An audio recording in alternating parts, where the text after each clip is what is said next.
Anthony, thank you. And yeah, happy festive season or compliments of the festive season.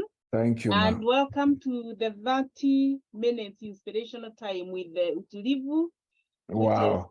is time we set aside to learn or to be inspired by others. Because as we say, we Wonderful. grow through the inspiration of others. So thank you so much for agreeing to be with us for these 30 minutes to learn more You're about welcome. you, but also to inspire others. As has I always know. been. Yes, and we do this for our own well-being. Yeah. So, Anthony. Yes, ma'am.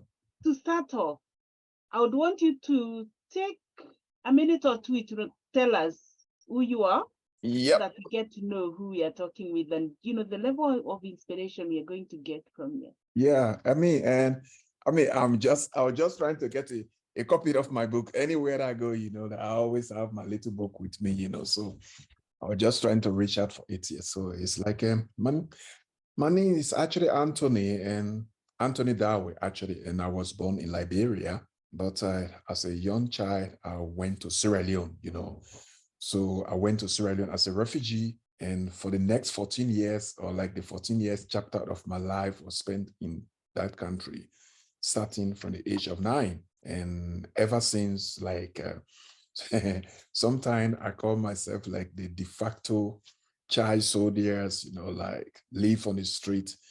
But one good thing was that I managed myself in some way that the street life never actually passed through me, that the negative impact of the street life or somebody being on the street with no family, all those kind of things, I avoid those kind of things. So this is the foundation of my message that I have for the young people in the community. So, yeah. Fantastic. Thank you so much, Anthony. We are indeed going to be inspired by you.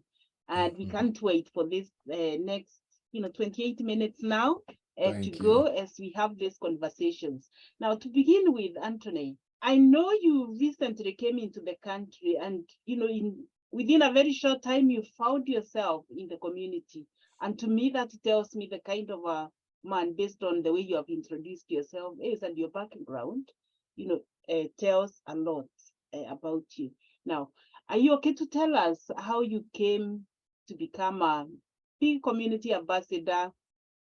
What was your entry point? The thing is, working within the community or manipulating myself or mingling myself within the community is part of my life. I'm going to go back to the drawing board. Starting at age 9, I have never lived with my family, which means it was someone else outside of my family line that was taking care of me. But I have to present myself in a kind of way for me to even enter into an African family that already have so many children themselves, fighting to feed their children, to have an extra burden on their side, to also be willing to support that person. So there should be something very much interesting about that person. And this is my ground of simplicity. There is a point I describe myself as I am somebody, I take the 3 stages of matter. I am friends of all, but I'm friends of none. My mood changes based on your reaction. Every time and then when I meet new people, when I'm going to meet somebody new, I don't have a pre-agenda for myself. But when I'm dealing with you, that moment I'm dealing with you is how I'm going to react so that I'm going to be fitting like what I know you will like. So this is the role I use in my community. For example, when I went to Sweden, let me just give an example on this again. I went to Sweden. I looked for a church for over a year because I couldn't read the Swedish language. So churches were there, but I couldn't realize that they were churches because of the label. And then after some time, my African pastor managed to connect me to a Swedish church. I went out there as the only and first Black person to have a membership in that church. Entering there was like, actually, I'm like an alien. I just fell from the sky. It reached a point, there was a little boy, he came to me one day. But I usually used to see this boy that the mom was preventing him from saying something to me. So it reached a point, to cut long matter. That boy, when he got his opportunity, he strike. He asked, "Why are you so Black?" And I look into this boy's eyes and I say, I don't know why I'm black. Then I ask him, why are you so white? And then the boy said, I don't know. We finished our conversation before the mom came and started pulling him away. Sorry. She already knew what that boy was going to ask me. So she didn't ask for explanation or whatsoever. She just started apologizing. There was another man met me in that church and asked and said, Anthony, I'm curious. Why do you smile all the time? Then I told him my secret. I am the stranger here. I come to your country. I come to your church. If you don't see that smiling face on me, every one of you will run away from me. So, working in a community, it plays that kind of role. You as a community champion, you should always have that kind of welcoming approach. People should be free, kids, or other people. You should have that kind of welcoming approach that will encourage people, even those ones that don't want to say something, but they won't feel intimidated. They will feel secure when they found themselves around you. So that's my approach. Fantastic. Thank you so much, Anthony, for sharing that, because that is one of the core things that we emphasize when we are getting into the community. It's all about building relationships, and you cannot build relationship if you're not approachable. And I like the fact that you have that, or you had it, you knew it right from when you left your home country, where you are a refugee, actually. And that makes me realize, or looking back into when we connected, it was so easy to connect with you, and that explains it right there. Thank you. And that leads me to the next question now. Getting into, leaving Sweden, coming to UK, how was that experience for you? And how did you connect with our community, so to say? Cicely, when these things were difficult for me was when I was in Africa. I have something that I call like a mental scale. My previous situation will always be heavier for me to bear than where I found myself now, no matter what the situation is going to be.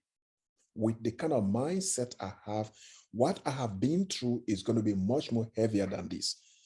Moving from Sweden, coming to the UK, even the first thing is, when I was coming to the UK, the person that invited me, they disappoint me when I was on the airport, already paid my ticket. They say they can no longer host me. So I didn't have anywhere to go. So should I turn back or should I continue? My mind said, hey, you were 9 years old, you went to Sierra Leone. You didn't know anybody, but you managed there. Now you are grown up. You still have at least some bit of money. You will know what to do. Then I told myself, continue the journey. And when I reached at Heathrow's airport, I started searching my phone, looking for old friends that I know they might be around. Why the person that actually brought me here had disappointed me. So my plan was dead. But because I knew living on the street of Sierra Leone from age 9 and living on the street of the UK is far more better than what I went through over there. Because of that, I came up with the journey and it became successful. Within the next 24 hours in that airport, I got somebody that was ready to come and pick me up. I contacted one of my friends in Holland, and my friend from Holland has another friend in the UK, and he contacted that person. And at the end of the day, that was it. So it's all about the prospect, your mindset. Sometimes people look at the negativities of things in their life far more greater than the opportunity that they can have. So you can say that again, Anthony. The power of connections and that positive mindset. So even like when I meet you, the moment I saw you speaking, I said, oh, she's somebody else. You who has been through this thing, when you see people, you can definitely recognize these people. It's like a society we have been through, Think about Mr. James, like Mr. James is one of the person that I really admire. The moment he opened his mouth, I've had a kind of joy coming down. He has something that we need to share. He has something, it is not about us pushing ourselves away. One thing that I've learned about leadership, if you want to reach to the top, help other people that you know They can bear, they can work together with you. It's not about being selfish.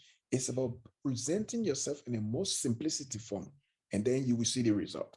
Fantastic. Thank you so much, Anthony, for sharing that. And you've mentioned James there, and I'm thinking about the well-being hub in our communities. Yeah. And, the input that has been. I just wanted to, for you to elaborate a little bit about, the people you have met at the well-being hub, the community well-being hub in Reading, and how that has manifested, in the way you have explained your journey there.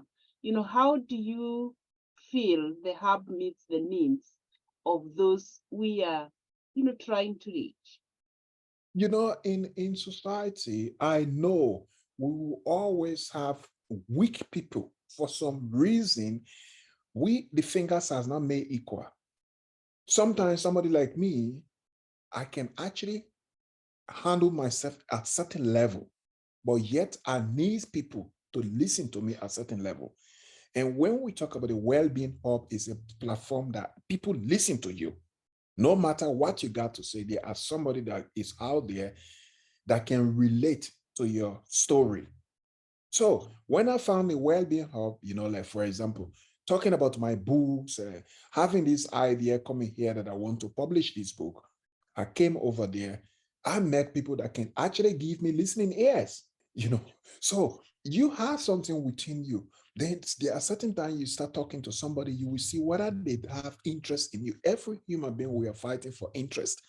Everything we do, we want at least for somebody to develop interest in us. And the well-being hub that we are talking about is an area that I met people, people like you, like for example, everywhere I go, any Kenyan I see in the UK, the first thing I ask, do they know Sicily? Anybody who is a Kenyan, you need to know who is Sicily, because that is the kind of role, so we met people like you, people like James, that have the kind of vast knowledge about using simple language, to connect with the society, so I feel confident that there is always somebody around.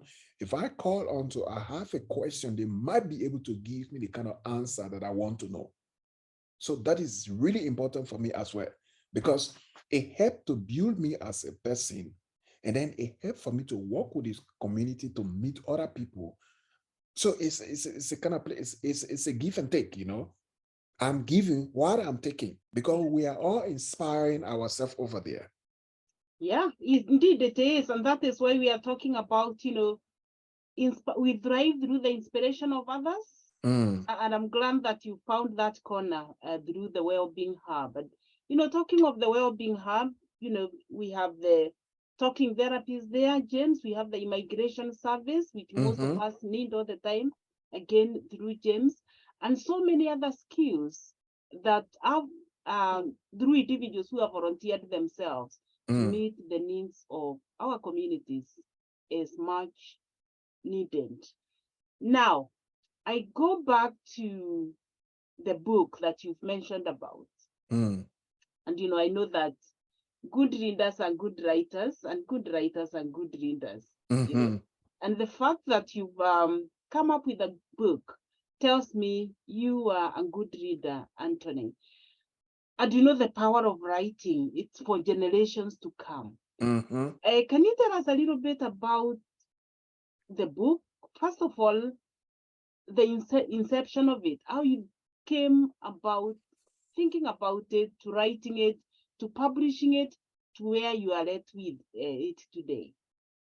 The first time that I actually thought about becoming an academician in my own right, okay? It is not an academician to go and become a professor somewhere, because it's something that I learned about. The more you go the higher level, the lesser your voice is, the lesser you become yourself, because you will be indoctrinated that you're going to tailor your whole mindset into a little corner. But I stopped halfway. I couldn't go much. I couldn't do much, because I want to have that freedom for me to be able to say whatever I want to say. In 1991, when I was lying in my sick bed at the point that people thought I was going to die, Even my parents, everybody in my family knew I was going to die. Something happened. There was a doctor that came and did an operation on me, and I started bleeding with blood.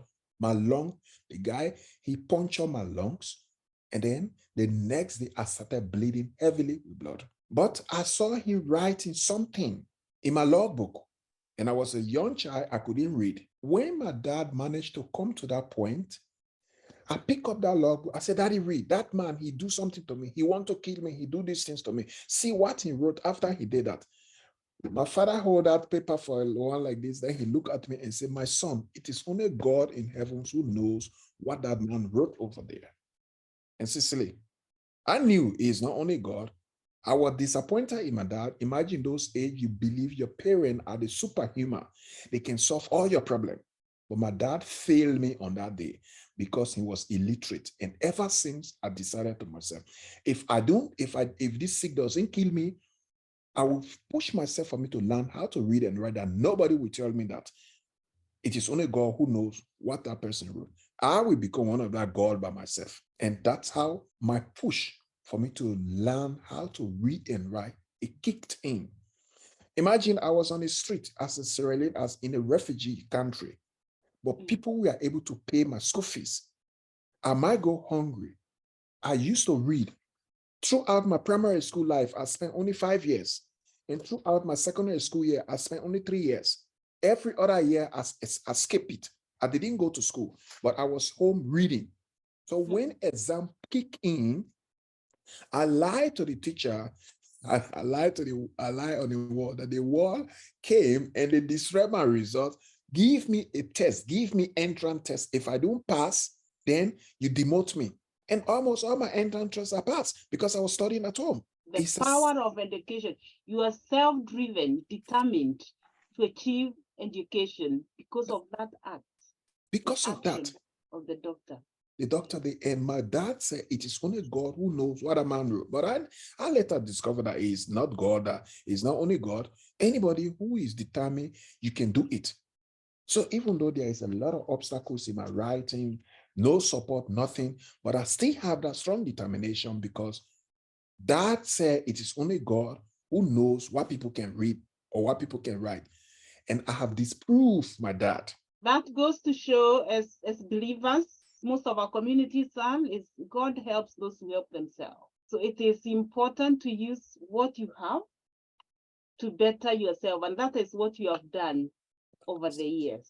In the writing, other than that, did a sensitive and bad experience with your doctor, to do with your life. Are there other people who have inspired you into the world of writing? There's a lot of people that inspire me, like, for example, I have that conviction within myself that I wanted to write, but unfortunately, I didn't know where to start. And when I was growing up again, there was a thinking, I thought that anybody who write, they will already be dead before the book is out, because every book we saw in Africa in our school, they are old people narrating white people history. This guy, they are dead long time ago, but we are still glorifying them over there in Africa. So it was another concept that only dead people books we have to see. But in my own generation, I disprove that. And the more I grow, you yourself, you are disproved that you are living and your book is there and people are reading. So just like that. Chinua Achebe, there was a Nigerian actor they called Chinua Achebe. He wrote this book, Things Fall Apart. Anybody who has read Things Fall Apart, if you read my book, you will know that I follow his style, his way of doing writing.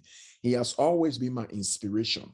That man, he explained to me, it's like he decoded the African society when it clashed with the Western society, and something that I myself am strongly fighting against. Those people, they go to our country, they blindly, like try to fool us. Like I was speaking with Mr. James. James, your own James now, he said these white people, they were wise. When they give us education, we thought they were doing it for our own good, not knowing that they were investing. Yeah, wisdom.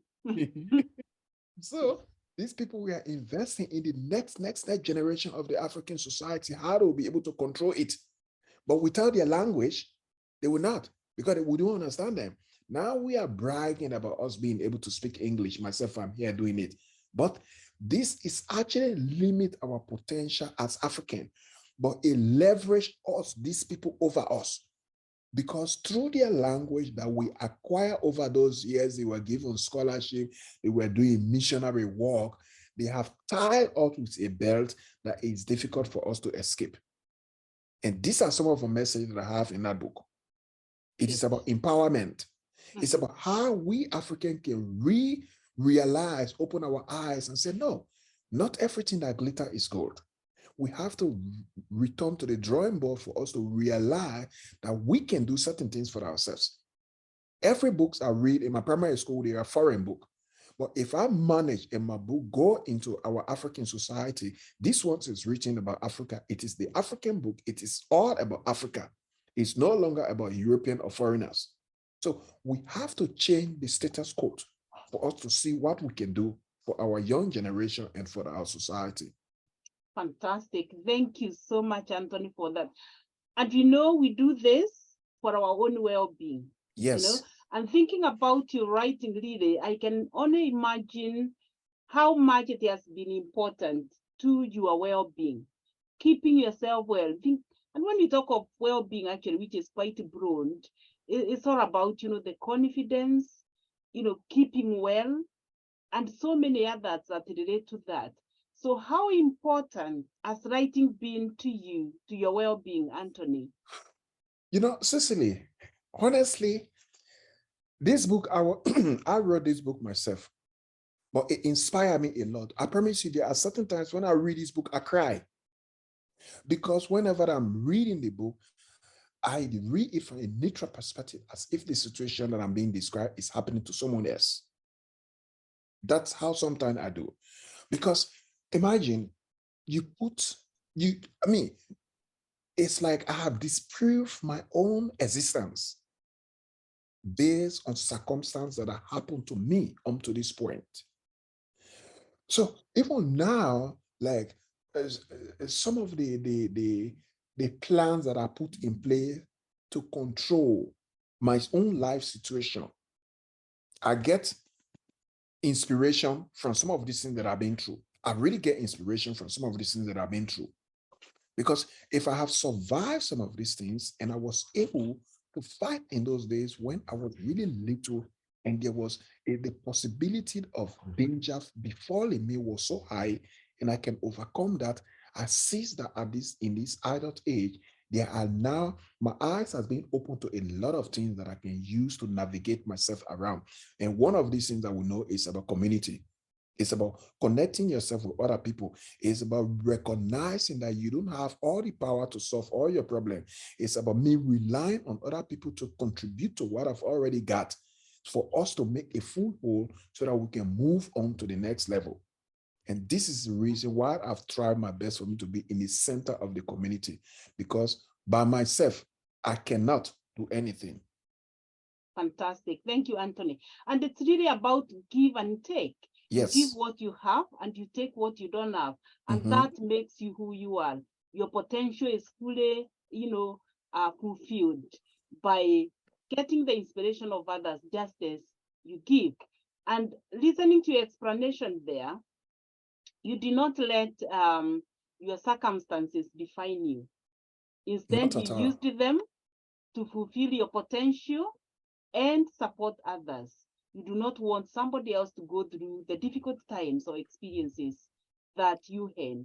And that's what makes you a true community ambassador that we have been building over the years. Now, as Utulivu, we are all about empowerment. Of course. You know that we cannot do that on our own. No. It has to be with somebody else for you to manage that. And this calls for building relationships, positive relationships. And where there are no positive relationships, we know that, negative things happen. And as community ambassadors, we try to build that through the knowledge and the bitter experiences that we may have. So, Anthony, in our next 5 minutes, what are the 3 important things that you can tell our communities to have in order to be good community ambassadors fulfilling their potential as well as meeting or contributing to the potentials of others? I mean, there was a man they call Reverend Rogers. I met this guy in 1995. He was a man with gray hair, and we say gray hair brings wisdom. And at that time, when I met him, a lot of young people were dying during the Sierra Leone Civil War. And this guy had lived up to 85 years. And I went to him and asked, I said, Reverend Roger, I have a few questions I need to answer that I want you to answer for me. He said, yeah. And I asked, why have you lived so long when the life expectancy in our country is around 45 to 50 years? That was one of the questions, you know. So the man answered the questions like this. He said, you as a human being, you as a person, take risks with your life, but be careful the kind of risk you take with that life. Because our life is fragile. And in taking care of the risk, because, you know, imagine in those days, children were going to the war front, they were picking up arms, they want to steal from other people. So they take those kind of maximum risks, and some of them were dying. And within that situation, I can see how this thing fit into that situation. He went on to say, you as a young child, respect other people. By so doing, you know, like you will get people that inspire you, and people will give you advice, and people will always be on your side by showing respect. And my 14 years in Sierra Leone, Sicily, it paved a way. I didn't live in a refugee camp as a refugee in Sierra Leone. I was on the street, but I never lived in a refugee camp, because almost always in every community I found myself, there will be somebody willing to give me a helping hand, somebody willing to make a reference to me for their child to be like me. one of those people that one of those girls that her mom was adamant for her daughter to be like me. She's already here in the UK. She's my friend. We are childhood friends. Her mom, whenever her mom heard about me, it's like, wow. And one of the next questions was, the guy said that, be careful the kind of food you eat. He said, because not everything you consume is good for the body. Think about our young people. There is a lot of people, whenever they have the pressure here and there, things, they become frustrated. They start taking drugs. They are doing this. They think turn to drunkenness. Mr. Rogers, since I was around my teen age, he advised me against all these things. I removed myself from those kind of things. This is the kind of inspiration that I got for our community. Don't forget the community. Be careful about the kind of things you consume, because this play a role in your health. Know the kind of friends you make. Be around people that you believe they inspire you, so that you yourself, when you grow up or whenever you have the opportunity, you be an inspiration to other people. There is nothing that we are doing. We are all vanity here. But what lasts is legacy. I make reference to Mr. Roger. He's long gone. He's dead. But I even delegate some of my work to him, because his words keep ringing in my ears to this day. They are part of my pilots. I mean, like my compass that I use in life. Fantastic. Thank you so much, Anthony. Now, the three things I have picked there, you've given more than three, but the key three ones are taking calculated risks, very important. Respect seniors and those around you, and lastly, taking care of what you consume. And clearly, those are the major things we champion as Utulivu, because we are all about well-being, and being part of the community really calls for that. And that signifies, or is a true signature of your community ambassadorship, Anthony. And bringing that up or summarizing that with that beautiful book that you have written, Leaving a Legacy, which you have just mentioned there, is all what we are about. Remember to think about what you'll be remembered of. We always say, when you die, people will not remember how you looked like. All what they will remember is what you did make them feel. Exactly. In other words, what is the legacy that you're leaving? And thank you, Anthony, for really buying into the legacy of your mentor, Mr. Regent, the legacy of writing a book, which you have now written. He was clearly a real mentor to you. And as the community ambassadors, what legacy are we leaving? Or how are we promoting each other in order to be remembered in the lives of others? And clearly for me, that is what I call living beyond your ears. Yes. For generations to come. And that is what we champion as communities. So thank you, Anthony, for the 30 minutes we've been together. And this is 30 minutes inspiration with Utulivu, which takes place every Friday. Please tune in because we want to grow through the inspiration of others. See you again, Anthony, and thank you. Thank you, Cicely. God bless and Happy New Year.